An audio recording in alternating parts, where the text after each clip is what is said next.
আমাদের স্কুলের যত ছাত্র তাদের মধ্যে এমন কেউ ছিল না যে পাগলা দাশুকে চিনত না।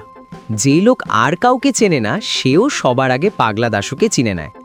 একবার একজন নতুন দারোয়ান এলো, একেবারে আনকোড়া পাড়াগাঁয়ের লোক, কিন্তু প্রথম যখন সে পাগলা দাশুর নাম শুনল তখনই সে আন্দাজে ঠিক ধরে নিল যে এই ব্যক্তিই পাগলা দাশু। কারণ তার মুখের চেহারায়, কথাবার্তায় আর চালচলনে বোঝা যেত যে তার মাথায় একটু ছিট আছে। তার চোখ দুটো গোল গোল, কান দুটো অপ্রয়োজনীয় রকমের বড়, মাথায় এক বস্তা ঝাঁকড়া চুল। চেহারাটা দেখলেই মনে হয় ক্ষীণদেহ, খর্বকায়, মাথাটি তার ভারী, যশোরের কই যেন মানুষ রূপধারী। সে যখন তাড়াতাড়ি চলে অথবা ব্যস্ত হয়ে কথা বলে তখন তার হাত পা ছোড়ার ভঙ্গি দেখে হঠাৎ চিংড়ি মাছের কথা মনে পড়ে। সে যে বোকা ছিল তা নয়, অঙ্ক কষার সময় বিশেষ করে লম্বা লম্বা গুণভাগের বেলায় তার আশ্চর্য মাথা খুলত। আবার এক এক সময় সে আমাদের বোকা বানিয়ে তামাশা দেখার জন্য এমন সব ফন্দি বের করত যে আমরা তার বুদ্ধি দেখে অবাক হয়ে যেতাম। দাশু অর্থাৎ দাশরথী যখন প্রথম আমাদের স্কুলে ভর্তি হয় তখন জগবন্ধুকে আমাদের ক্লাসের ভালো ছেলে বলে সবাই জানত। সে পড়াশোনায় ভালো হলেও তার মতো এমন একটি হিংসুটে ভিজে বেড়াল আমরা আর দেখিনি। দাশু একদিন জগবন্ধুর কাছে কি একটা ইংরেজি পড়া জিজ্ঞাসা করতে গিয়েছিল। জগবন্ধু পড়া বলে দেওয়া তো দূরের কথা, তাকে বেশ দু কথা শুনিয়ে বলল, আমার বুঝি আর খেয়ে দে কাজ নেই? আজ একে ইংরেজি বোঝাবো, কাল ওর অঙ্ক কষে দেব, পরশু আরেকজন আসবেন আরেক ফরমাস নিয়ে, এসব করি আর কি।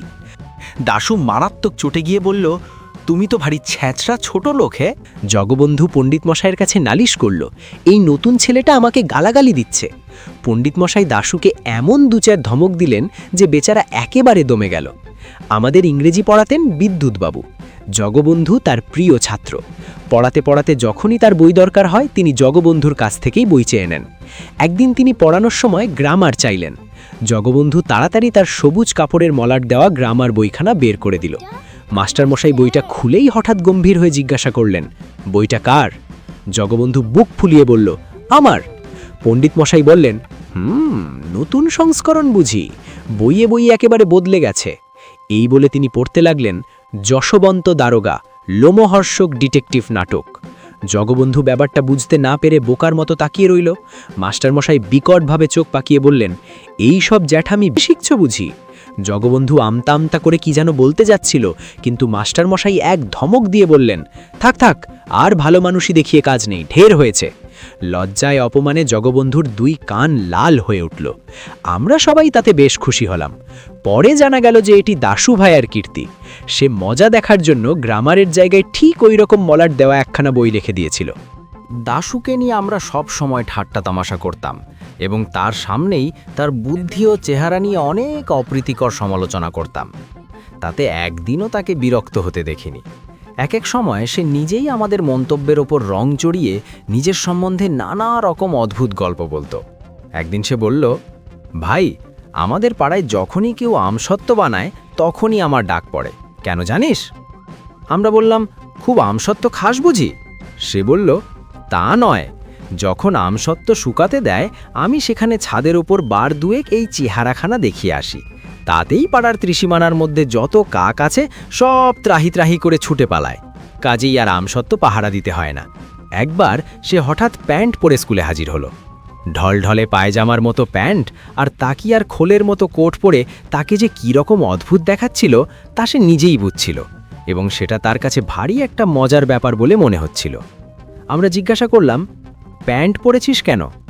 দাশু একগাল হেসে বলল, ভালো করে ইংরেজি শিখব বলে। আরেকবার সে খামখা ন্যাড়া মাথায় এক পট্টি বেঁধি ক্লাসে আসতে শুরু করলো, এবং আমরা সবাই তা নিয়ে ঠাট্টা তামাশা করায় সে অত্যন্ত খুশি হয়ে উঠল। দাশু আদপেই গান গাইতে পারে না। তার যে তাল জ্ঞান বা সুরজ্ঞান একেবারেই নেই এ কথা সে ভালো করেই জানে। তবু সেবার ইন্সপেক্টর সাহেব যখন স্কুল দেখতে আসেন তখন আমাদের খুশি করার জন্য সে চিৎকার করে গান শুনিয়েছিল। আমরা কেউ ওরকম করলে সেদিন রীতিমতো শাস্তি পেতাম, কিন্তু দাশু পাগলা বলে তার কোনো শাস্তি হলো না। একবার ছুটির পরে দাশু অদ্ভুত এক বাক্স বগলে নিয়ে ক্লাসে হাজির হলো। মাস্টারমশাই জিজ্ঞাসা করলেন, কি হে দাশু, ওই বাক্সের মধ্যে কি এনেছ? দাশু বলল, আগে আমার জিনিসপত্র। জিনিসপত্রটা কীরকম হতে পারে এই নিয়ে আমাদের মধ্যে বেশ একটু তর্ক হয়ে গেল। দাশুর সঙ্গে বই, খাতা, পেন্সিল, ছুরি সবই তো আছে, তবে আবার জিনিসপত্র কী রে বাপু? দাশুকে জিজ্ঞাসা করলাম। সে সোজাসুজি কোনো উত্তর না দিয়ে বাক্সটিকে আঁকড়ে ধরল এবং বলল, খবরদার, আমার বাক্স তোমরা কেউ ঘেঁটো না। তারপর চাবি দিয়ে বাক্সটিকে একটুখানি ফাঁক করে সে তার ভেতরে তাকিয়ে কি যেন দেখে নিল এবং ঠিক আছে বলে গম্ভীরভাবে মাথা নেড়ে বিড়বিড় করে হিসাব করতে লাগল। আমি একটুখানি দেখার জন্য উকি মারতে দিয়েছিলাম, অমনি পাগলা মহাব্যস্ত হয়ে তাড়াতাড়ি চাবি ঘুরিয়ে বাক্স বন্ধ করে ফেলল। ক্রমে আমাদের মধ্যে তুমুল আলোচনা শুরু হলো।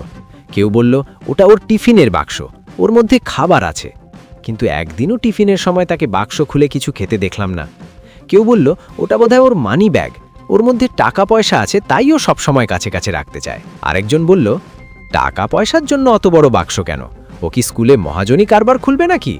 একদিন টিফিনের সময় দাশু হঠাৎ ব্যস্ত হয়ে বাক্সের চাবিটা আমার কাছে রেখে গেল আর বলল, এটা এখন তোমার কাছে রাখো, দেখো যেন না হারায়, আর আমার আসতে যদি একটু দেরি হয় তবে তোমরা ক্লাসে যাওয়ার আগে ওটা দারোয়ানের কাছে দিয়ে দিও।